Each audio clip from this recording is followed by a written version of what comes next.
അങ്കമാലി കാര്യവിചാര സദസ്സിന്റെ ആഭിമുഖ്യത്തിൽ UPI ഇടപാടുകൾക്ക് fees ന്യായമോ എന്ന വിഷയത്തിൽ സംവാദം സംഘടിപ്പിച്ചു.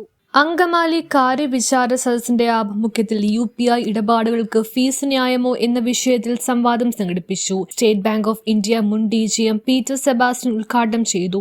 ചെറിയാൻ മാഞ്ഞുരാൻ അധ്യക്ഷത വഹിച്ചു. ഫെഡറൽ ബാങ്ക് മാനേജർ AN പ്രസാദ് വിഷയാവതരണം നടത്തി. BJP ജില്ലാ vice president advocate Thankachan Varghese, കാര്യവിചാര സദസ്സ് president advocate Thankachan Vempiliyath, RSP ജില്ലാ secretary George Stephen, KK Joshi, NP Avarashan, Paul Panjikkaran, Varghese Pariyadan എന്നിവർ പ്രസംഗിച്ചു. ന്യൂസ് ബ്യൂറോ തെളിഞ്ഞ് വന്നേക്കുന്ന ആൾക്കാരാണ്. അപ്പോൾ ഈ ഇവിടെ വന്ന് സംസാരിച്ച രീതിയിൽ പ്രധാനമായിട്ട് എനിക്ക് പറയാവുന്നത്, എൻ്റെ അറിവ് വെച്ച് പറയാവുന്ന കാര്യങ്ങൾ, ഈ UPI സംവിധാനം വന്നതോടുകൂടി ബാങ്കിൻ്റെ സ്പേസ് എടുക്കേണ്ട ആവശ്യം, അതേപോലെ തൊഴിലാളികളുടെ എണ്ണം കുറയ്ക്കുന്ന കാര്യം, ഈ കാര്യങ്ങളൊക്കെ പറഞ്ഞു. ഈ കാര്യങ്ങളൊക്കെ സത്യമായിട്ട് നടക്കുന്ന കാര്യമാണ്. അത് നമ്മൾ അനുഭവിക്കുന്ന കാര്യമാണ്.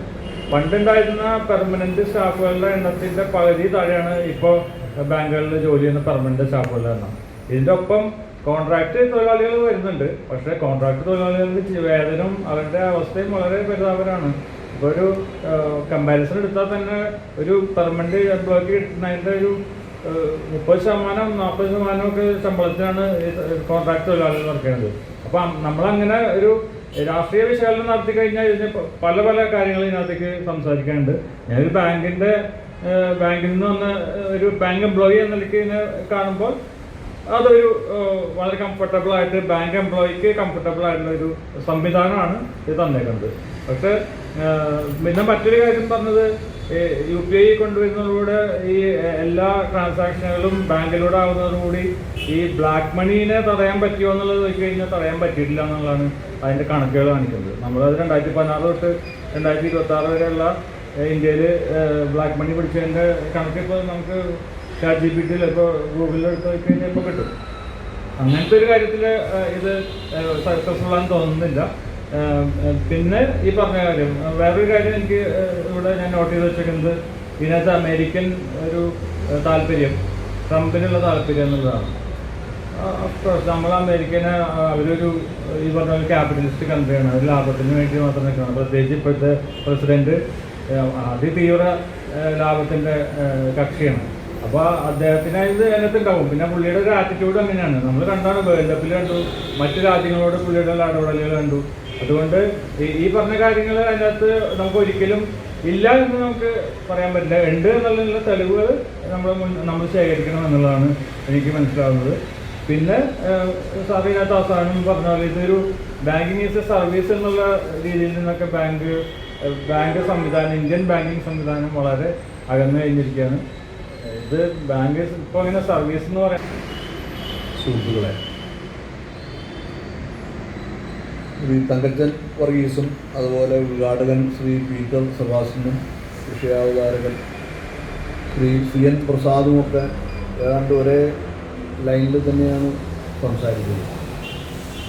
ബാങ്ക് ഉദ്യോഗസ്ഥർ എന്നുള്ള നിലയ്ക്ക് ബാങ്ക് ഉദ്യോഗസ്ഥർക്ക് തീർച്ചയായിട്ടും അതിൻ്റെ ചിലവുകളും മറ്റു കാര്യങ്ങളെയൊക്കെ സംബന്ധിച്ച് അതാരെങ്കിലും പേ ചെയ്യേണ്ടി വരും എന്നുള്ള ഒരു യാഥാർത്ഥ്യബോധത്തോടുകൂടി സംസാരിച്ചു. തങ്കച്ചൻ വർഗീസിനെ സംബന്ധിച്ച് തങ്കച്ചൻ ഭരണകക്ഷിയുടെ വക്താവ് എന്നുള്ള നിലയ്ക്ക് അതിനെ പിന്താങ്ങി സംസാരിച്ചു.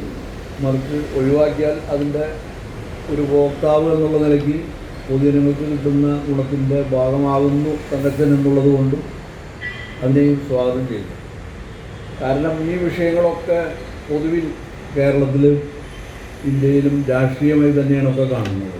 കാരണം ഈ ആധാർ ഏർപ്പെടുത്തിയപ്പോൾ അതിനെതിരെ നിലപാടെടുത്തതും അത് വോട്ടാക്കി മാറ്റിയതും BJP ആണ്. എല്ലാത്തിൻ്റെയും ഇപ്പോൾ ഇതിൻ്റെ എല്ലാത്തിൻ്റെയും അടിസ്ഥാന ഘടകമായിട്ട് നിൽക്കുന്നത് ആധാർ ആണ്.